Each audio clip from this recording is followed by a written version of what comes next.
ꯑꯍꯥꯟꯕꯃꯛꯇꯗ EPAC TV ꯅ꯭ꯌꯨꯁꯅ ꯑꯗꯣꯝꯕꯨ ꯇꯔꯥꯝꯅ ꯑꯣꯛꯆꯔꯤ꯫ ꯃꯅꯤꯄꯨꯔꯒꯤ ꯄꯨꯋꯥꯔꯤꯗ ꯃꯤꯈꯜ ꯃꯌꯥꯗ ꯃꯤꯌꯥꯝꯅ ꯅꯨꯡꯁꯤꯒꯗꯕ ꯆꯥꯟꯕꯤꯒꯗꯕ ꯊꯤꯝ ꯀꯌꯥꯗ ꯌꯨꯝꯐꯝ ꯑꯣꯏꯔꯒ ꯔꯤꯖꯅꯦꯜ ꯄꯣꯂꯤꯇꯤꯀꯦꯜ ꯄꯥꯔꯇꯤ ꯀꯌꯥ ꯂꯤꯡꯈꯠꯄ ꯍꯥꯏꯕꯁꯤ ꯑꯅꯧꯕ ꯊꯧꯗꯣꯛ ꯅꯠꯇꯦ꯫ ꯑꯗꯨꯕꯨ ꯁ꯭ꯇꯦꯠ ꯑꯁꯤꯗ ꯂꯤꯡꯈꯠꯈꯤꯕ ꯔꯤꯖꯅꯦꯜ ꯄꯣꯂꯤꯇꯤꯀꯦꯜ ꯄꯥꯔꯇꯤ ꯀꯌꯥ ꯃꯔꯥꯏ ꯆꯥꯏꯊꯈꯤꯕꯅꯤꯅ ꯍꯟꯗꯛꯇ ꯏꯀꯨꯏ ꯀꯨꯏꯗ꯭ꯔꯤꯉꯩꯗ ꯂꯤꯡꯈꯠꯂꯦ ꯍꯥꯏꯔꯤꯕ ꯗꯦꯃꯣꯀ꯭ꯔꯦꯇꯤꯛ ꯄꯤꯄꯜꯁ ꯐ꯭ꯔꯟꯠ DPFꯀꯤ ꯃꯔꯥꯏꯕꯛꯁꯤ ꯀꯔꯤ ꯑꯣꯏꯔꯛꯀꯗꯧꯔꯤꯕ ꯍꯥꯏꯕ ꯇꯝꯕ ꯉꯝꯗꯦ꯫ ꯁꯝꯅ ꯍꯥꯏꯔꯕꯗ ꯃꯅꯤꯄꯨꯔꯗ ꯃꯇꯝ ꯃꯇꯝꯒꯤ ꯑꯣꯏꯅ ꯂꯤꯡꯈꯠꯈꯤꯕ ꯔꯤꯖꯅꯦꯜ ꯄꯣꯂꯤꯇꯤꯀꯦꯜ ꯄꯥꯔꯇꯤꯁꯤꯡꯒꯤ ꯃꯔꯥꯏꯕꯛ ꯑꯁꯤ ꯇꯝꯕ ꯉꯝꯗꯦ ꯍꯥꯏꯖꯕꯅꯤ꯫ Some regional political party have state adugi natraga region to the labor state singadugi, Chakot Torankaya Paikatnava Amadi, India Lingaki Mani Makatam Pangab Linkat Ayam Oy. Manipur labor regional political party Singapuari Naruba Matanda, Manipur People's Party MPP su Aman. Tam Homlak Matik Matik Langak Pairama Manipur People's Party City, Kari Pim the Lay Habis Nain Oy. How Josie Impali Polo round the Maning the Laiba MPPSC. Kumjalisam Samapal Humpuni Pangi December Tang Kuntarukta Linkat Kiba, Awang Nompot Amdami oin Ahan Baduga, Indiagi oin Anishu original political party. Ariba political party oiba MPP na, Ngalinga Matanda State Siki Chako Toronkaya Pekalami, Masigi Manunchana, Manipur State Pangnaba Junction Yahuda, MPP Tomi Chatloi Saryaki.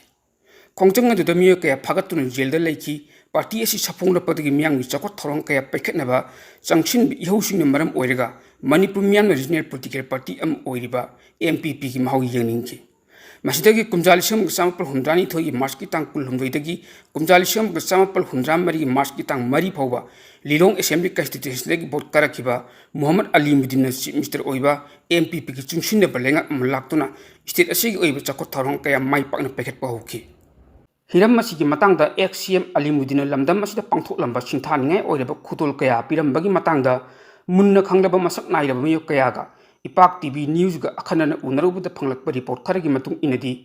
Manipur State of Panglaba Matung Ahan Mr. Oidamba, MD Alimuddina, Yam Tinma Matam Haibidi, so Lisham Samapal Hundrani Togi, Marskitan Kulumvedagi, Lisham Samapal Hundra Hundogi, Marskitan Kunipan Powder and CM Oidambada, Tauramatong Tabaking Yam Sintani Oibangatan. Maru Bakardang Palabada, MU, Rims, Kongjong War Memorial Amadi Site Minar, Board of Secondary Education Manipur, Manipur Public Service Commission, Kumbalampa Sport Complex na Simba, Semkhre Kongjomlan Amadi Petros Tia Pauba, Mahaki Sarkarna, Palanto Bahorumki. Masita Sunatana, Manipur Masakto Pokea Uri Yungtamki, Loinana, Manipur political history the Sumut Panai de Lehogadaba, political leader Amasun. Puxel Yam Sauba, Wayam Nangandaba, Jad Bijat Kaidaba, Manipur Yam Nusijaba Razniti Wala Amani, Personality Yam Lay, Mark Yam Intapamini Adobo, Kariguma Matana Sork Posiaw. Mark is Sarkar Kayu Matanda Kuramban Kaitelgi Potom from the Imashing Yam Tamu Shok Tapnaki High. Zerak Aduda, MPP or Sanura Parliament Semlemki. Assume Yam Tangla Misak Amabu, Nasigi Midon Octopum Tori. Jad Bijat Anim Awang Kaidaba, Zap Manabum in the Tabak Toramba, assume Luching Amagi Punchi Amasum, Tabakudim Kupna Nava Amadi Tijin Mamatotai. Alimuddin Kanano Amasum Haki Tobungam Tabak Singaduna, Kari Kaino Haibedu, Nasigi Amadi Tungi Mirol Chinda, Mayek Lana Kanghuna Naba, CSO Amadi, well researching the Palamadi Tobu Chungan. Alimuddin CM Oiring Matam Aduki Prime Minister Indira Gandhi Unavasapa Matamda, Mark official residence ki like called the Prime Minister na Ising Saiduna Ladamba Kianaki. Matamadu the Alimuddina, Madam Gilay called Saidi, Ising Asigumba, Manipuri Prazari Takpa Pang di Hairubuda, Indira Gandhi no pet Torokiba Haibagi Wari, Nasi for Miam and Shinari. Tashian Hairabada, XCM Alimuddin Kanano Haibasi, Tungi Midol Kayana, Mayak Chen Kanguna Naba, School Git Celebasta, Maki Wari Haptuna, Mahiro Singa Tambibaki Tangai for the Lay Hainesu, EPAC TV News the Lamdam Siki Miana Pondok Narake. Makatan MPP have a party si, Kumjalisum Kasapan Modragi, Pewai, Tankulum Voidasu, Kaisantong Assembly Constituency the Karakiba, Raskuma Rambi Singana, Simster Oibe MPP Luching Meleng Lucky. Atubunga City, Ariba political party Oiba MPP, Masagi political symbol Oibe Akagari, Sekal Yak party Si Oiba, Namjotaba Pibam the Laib Asini. Masida Sunatana Mamang Tata Manipur State Congress Party MSCP Koba, Regional Political Party Amasu Semgatuna. MLA Taret Karaga Junction Balenga Amapo Semangumki. Makatana Trinambu Congress, Federal Party, DRP Nachimba Party Kaya Simganaki. MLA Pavakaba Kaya Yaunaki, Mapumoni Yang with the State as the Labor Regional Political Party Oiro, National Political Party Oiro, State as the Queen Satribazi, अचौब मरम कया लेरमले samna mikhal mayada political gi khurung sa ba khar lawna na ba linkhat na ki ba party gi thong ayam si regional character change party gi amadi masagi ideology lejade masagi amadi state ki natraga regional character change masin maram oiraga party asi gi MLA khara mikhal da mai pakla pasu character sing asi change da bana lengak sam dai da national party sing hekta yochin bi ki haibasi puari ni sakhini maram maduna india gi oina khwaidagi leader ani suba regional political party am oiba MPP phawba Maratan hingjab ngamdring state asida huji amu Democratic People Front ko regional political party ama sanglak liba sisu kayang kuin chat kadagi khalubud aki benungai tabo phawe adubu semro banina pandam phangna bidi honachi makhata badi kai togi haibidi yungmina batare atopa pawamana Manipur da laiba naga gi district singda Kukigi oiba lam inchi ama phawbo leiti haina tangkhul nagalong TNL na thadorok pa cheola man hai cheola sin hai Naga sing namna khundaba mafam sing da Kukigi homeland semna ba thawang lokhulak khudimak yarol Kukigi homeland natraga Kukigi sing oiba territorial council semna ba gi matang da pokhalak bofam ma samjin sajin ba amdi aran ba puari di pham oiraga lokhulak thawang sing tangkhul naga sing khundari ba mafam da Kukigi oiba homeland semna ba gi thawang lokhulak pa chap chana thengnagan Manipur State Darbar gi president na kumjali semak samapal kunthra hundoi gi September gi tang mapal amasung kumjali semak samapal nifumathoi gi July gi tang kulhumdoi de thokhi standing order amana palladun cheol sin hai naga sing namna khunda mafam da leiba Kukigi sing mapan da changsilak ba refugee ngaktan Kukigi sing na kari ma hairu mafam asida khunda gi hairabadi naga village chief ki ayab lobu gi loina house tax thigadaban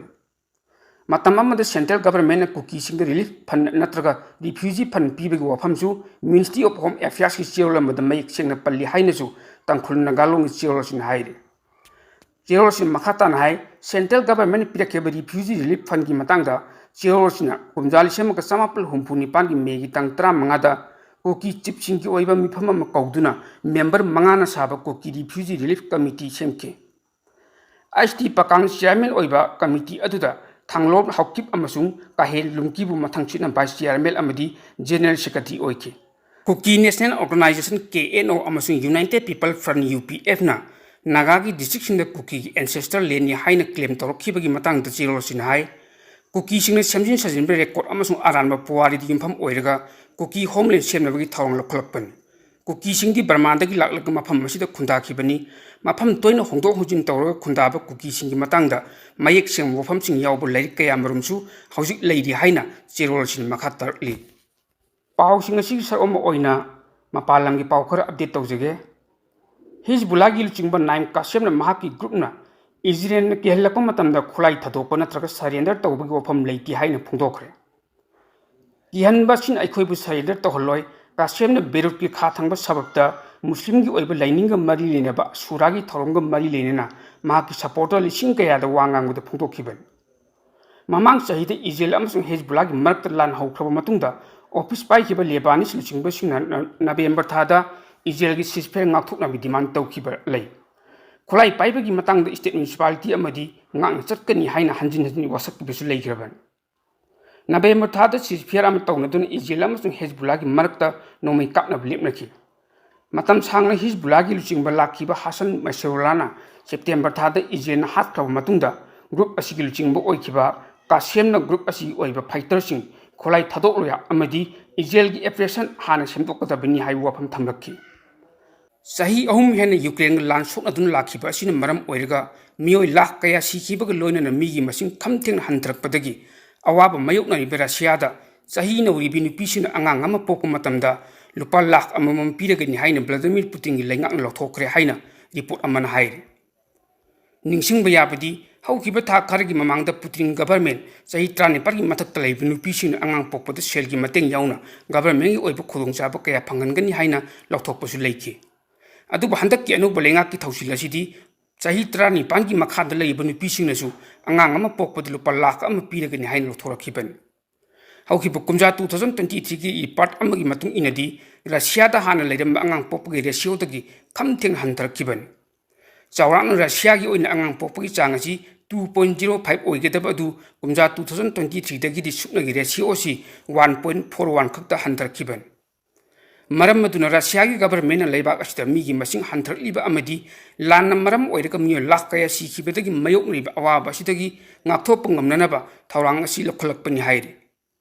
panba yabadi Russia हारिब लेबाक असि मालेमगी ओइना ख्वाइदगी चावब लेबाक मापन गी मनुंग अम ओइरिबन अदुबु असुक चावख्रब लेबाक असिदा मीगी मसिंग काहेन हंथरकपदगी लाइंगाकना तुंगी येंगलग मीगी मसिंग हेंगतनब थौरांग असि लखलकपनि हाइरे कनागुम organisation नत्रग लनाई मियोसिंग रशियादा लेब नुपीसिंग लुहोंगदनब अमदी अंगांग पोक्तनब इंसिनबगी थबक तौरनबदी अहक पसेराक फंगनी हाइनसु लौथोके हेन ngaklibadi रशिया की गवर्नमेंट अंगांग पोक्पद सेलगी मतेंग पांगबग लोइनना तोंगान तोंगान खुदोंचाब पीगनी हाइन लौथोक्लबसु हौजि फावबगी ओइनदि लेबाक असिदा थोइना मिसिंग हेंगलकप उद्रि मसित नतन लेंगाक ओइब थौरांग असिसु माइपाकप ngamdri हाइरे अमरोमदा रशिया हाइरिब लेबाक असिदा सही 39 गी मखादा लेब नुपीसिंगना अंगांग पोक्पद सेलगी मतेंग पांगनी हाइन लौथोक्तुना मीगी मसिंग हेननब होटनरि अदुबु स्पेन हाइरिब लेबाक असिददि मीगी मसिंग असि हंथरलिब असिदगी कोकननबगी दमक्ता अतोप लेबाक्तगी मी कौनदुन लेहनबा अमदी थबक पिनबगी थौरांग फाव पाइखतप हौखरे रशियादा करिगुम्बा नुपी अमना अंगांग 10 नत्रगा 10दगी हेन अंगांग पोक्प ममा ओइबसिंगदा अवांग थाकि मदरहुड मेडल अवार्ड पीदुन इकाई खुमनब उत्पगी थबकसु पाइखतप हौखरबन अदुबु लेबक थिबदी रशिया गवर्नमेंट मी मसि हेंगतनब पाइखतप थौरांग कयासु ngasi फाव माइ पाप ngamdri हाइना पावी सोर्स सिन मखातार नकल अमरोमदा सही अनि फजिलक गाजा की लान लोसिनब ngamnanabagi damakta डोनाल्ड ट्रम्प अमदी बेंजामिन नेतान्याहु अनिगी मरक्ता वरी सानब हौख्रे हाइना रिपोर्ट अमन फुंदोक्ले पनबे याबदी सही अनि फजिलक गाजा की लान असिद इजरायली लनमिसिंगना हौजिक फावबगी ओइना पैलेस्टाइन मचा लिसिंग 53 के चमरी 35 हेन हातख्रे अदुगा मियो लाख अमग लिसिंग 53 चदिउम फुमा थोइरोमना हेन असु अपन नंगहंदुन अवाब तारब फिबम अमत लेहल्ले हौखिबा पुंग 12 असिदसु इजरायल गाजा सिटीदा बोम थाददुन पैलेस्टाइन मचा 75 लोमसु हातोकपिग्रे हाइरे